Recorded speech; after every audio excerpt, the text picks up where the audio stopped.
Chris in California. You're live with Eric and V. Hey guys, thanks V. You're thinking of me. Jeez, I feel special. Sounds good. What can we help you with today? Okay, I don't know, Jimmy. Okay, forget about it. The definitions. We did our definitions. I'm fine. I can be agnostic with you guys, and that's what I am. All right. You know, there was some sort of mention of super spirituality. Is that what somebody said? Or hey, come in and talk about this and blah blah blah. I think. Woo. Anything spiritual or woo related? If you did or not. Sorry, I just imagined Superman doing Reiki. Where I'm going. Okay. Yeah, go for it. Oh, you said super spirituality, and I couldn't imagine. I'm thinking of like X-Men, but like phrenology edition. But go ahead. What do you believe and why? When you get down to exact beliefs, 100%, there's only a few things. But so the spirituality is a lower percentage, but it's probably over 50. And so what the spirituality would be is there's more to the physical thing than what we're doing here. And it's a spiritual dimension in my mind. I have no proof of any of this. I have experiences, some a little bit with spirits, maybe here and there, a couple, three over my life. Psychedelic drugs gives you a tap into something. That's great. But at the same time, deja vu is a tap across some sort of dimension. Psychic. Ooh. I was just thinking about you, and I called. Somebody said, "Oh, I just thought about you." Well, I transmitted with my brain. We only use 10% of our brain. There's all kinds of things. Okay, hold on. That's my thing. Well, there are so many different directions we can go here. I do want to just briefly touch on the deja vu thing because I just learned what that is, and it's really interesting. So for a very long time, I also was like, deja vu, what does that mean? And like, what could that be telling us about our interactions with reality? I've had deja vu all the time. Deja vu. I'm sorry. I'm sorry for interrupting. Okay. But weirdly, it happens a lot more like after I get high. Like back when I was in Portland, the week after, I would get a lot more deja vu. But here's the thing. What it actually is your brain accidentally filing something in long-term memory instead of short-term memory. So it's literally like a filing error in your brain where it's something that you're experiencing gets bumped to the wrong part of your brain. And so you think that you remember it from a past time, but actually your brain just misfiled it, which is fascinating. Really? Yeah. I didn't know that. And that kind of makes sense with the whole That actually, it does. It does. I mean, where there's workings on some other dimension, who knows? But anyway, yeah. I mean, but. That sounds like a good. I guess this idea that we're transmitting, that there's some kind of medium that exists between space and that we're all tapping into. I did some psychedelics trying to tap into that as well. To the best of my. I'm sorry.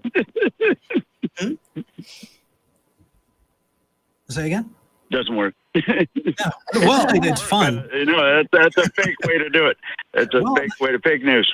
So here's the thing: is I think it's all fake news. I think that it's a very wishful thinking kind of thing, but I don't think that there's evidence to suggest that are you we exist outside of our brains. 100% that it's all fake news, Gareth? Are you convinced 100% of that? I'm not convinced 100% of anything. Good. You're the man. I think I'm man. But so let's just ask you that question again, because I don't think that actually gets you out of that. Mm-hmm. Out of what? Go ahead. So I'm not convinced that it exists. And so when I approach something, I apply a degree of confidence to it. And so when that degree of confidence raises high enough, then I'm accepting that as true. I have a very, very low degree of confidence in your claim. And what we want to know is if we should be bumping that degree of confidence up, why? Why should we believe you?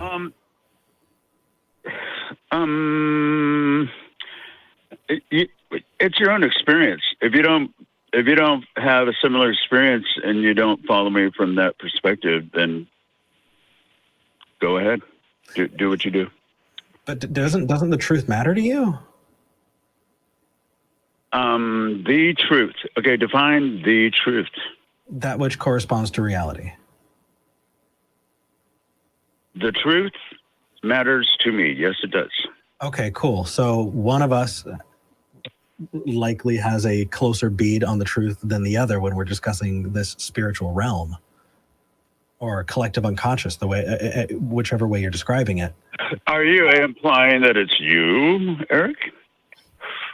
Am I implying that what's me? One of us has a better idea of what is true regarding spirituality. Oh, well, approaching this discussion, yeah, I think it's true for me, and I think you think it's true for you. Now, we should be able to approach that and bring our evidence to the table and try and figure out, okay, where does the evidence lead? And then both of us go in the direction of where the evidence leads. Yeah, absolutely. I could share specific experiences. I don't know if that's worth it. I don't know if I want to. I mean, I had 3 maybe experiences that were of what you might call a ghost. The voice in my son's little on his speaker, and while he was on baby monitor, and it sounded like his grandfather who had just died, who said actual words. That was one, so we can leave it at that. But you know, anyway, go ahead. Let's see. So your response is, hey, I have anecdotal evidence. You are providing anecdotal evidence, your personal testimony. You know, it's the same thing a lot of religious people do, is they provide their testimony. Yeah. Say again? Oh, I was pushed, man. But that's okay. No, I'm sorry. It's your show. Let's do it. That's okay. So here's the thing. You can provide lots of different evidences. You can provide different types of evidence. The evidence that you went towards was anecdotal evidence. There are other types of evidence. I didn't push you into anecdotal evidence. That's what you provided. Do you have evidence that's not anecdotal? You're right, man. You're right. Okay. So do you have other evidence that No reason to apologize. Not other than the other things I mentioned, and I could dig, but like you say, it's not going to go anywhere. You know, it's nothing I can demonstrate to you. Well, here's the thing: it should,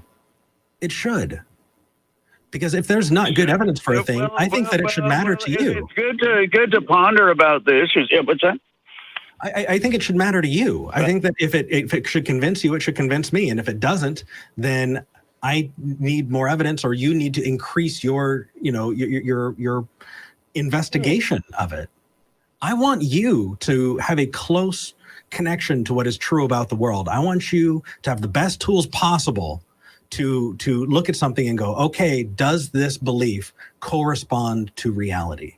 You know, I want your epistemology to get you towards true statements about ontology. Mm-hmm. And when you say it's just your belief, man, or, you know, if you're not approaching it from my direction, then you're not going to come to the same conclusion, then we're no longer having the same ought. We're no longer approaching this and going, hey, we should have that as the goal.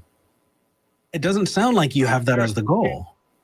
Eric, can you please define ontology for me? I've looked it up here and there, but what does it mean? Because you guys use it all the time, and I'd like to kind of tell you what my ontology is. What's ontology? Yeah, so ontology is a discussion about things that are, things that exist, why things, like how, not how things exist, but like the makeup of the universe. So saying something like God exists is an ontological statement, right? You're making a claim about the universe and reality. Okay. So that's what we mean when we say ontological. When we talk about epistemological, what that is how we know things and how we come to conclusions. So kind of the ethos on this show is we need to have a firm epistemology first and understand how we know things and how to best come to conclusions before we can make ontological claims. Oh, okay. Mm-hmm. Why not? Okay, so epistemologically, I believe I am set in what I am. I don't know. You know what? I'm not sure what we're talking about now here. It's okay, Chris. It's okay. Go back and listen to the call. Those are topics that took me years to get, to work with, and then to apply. And so go back and listen to this a couple times and see kind of where you fall on those things. That's the great thing about this being a YouTube show, is you can go back, you can check it out and give us a call back. Yeah. Hey, I will call back, but if you give me like half a minute to summarize here, I'll let you know what I got out of it. Sure. Yeah, I'm interested. Yeah. Yeah. Okay. Epistemology, I have set. I'm set in my beliefs and my belief system and how to come about them. Ontologically is what I feel about what exists and to some doesn't exist, I suppose. And I'm fairly set in that too. As far as trying to convince somebody of it, I've given up on that with everything. And if I say the T word and the B and the KH words, I'm not supposed to on your thing. But I gave up on trying to figure them out either. KH. Coming up here in a couple weeks. No idea. KH. I love her. Anyway, and besides all that, I'll watch most of the show, man. You guys are great. I love you. Okay. We're going to be like I'm mulling stumped, over what yeah. KH is. Don't worry. I'm sure the live chat will inform us. Yes. Take it easy, man. Thank you for calling in. Okay. Take care, man. Bye. Bye. Close. I think that we would summarize the ontological claim as, hey, there is something outside of ourselves that we're all tapping into. Right. The statement about the realm that he was discussing is the ontological claim. Right. What you think about it is the epistemological claim. Exactly. Yeah. Okay. I'm super. KH. Yeah. Okay. The live chat is. Oh, B or KH. Oh, we're not allowed to endorse people. Biden and Kamala Harris. Oh, okay. Yeah. You know what? A lot of Okay. people were wondering, what are the limits for this show? We cannot officially endorse anybody who is running for office. So if you want to in the live chat, we can't stop you. And also, because we just made life super difficult for our mods, we can't endorse a candidate. That does not mean that we have to refrain from statements about policies, about positions. Right. We can make all of those statements. I believe weed should be legal. Sure. I'm voting accordingly. You should too.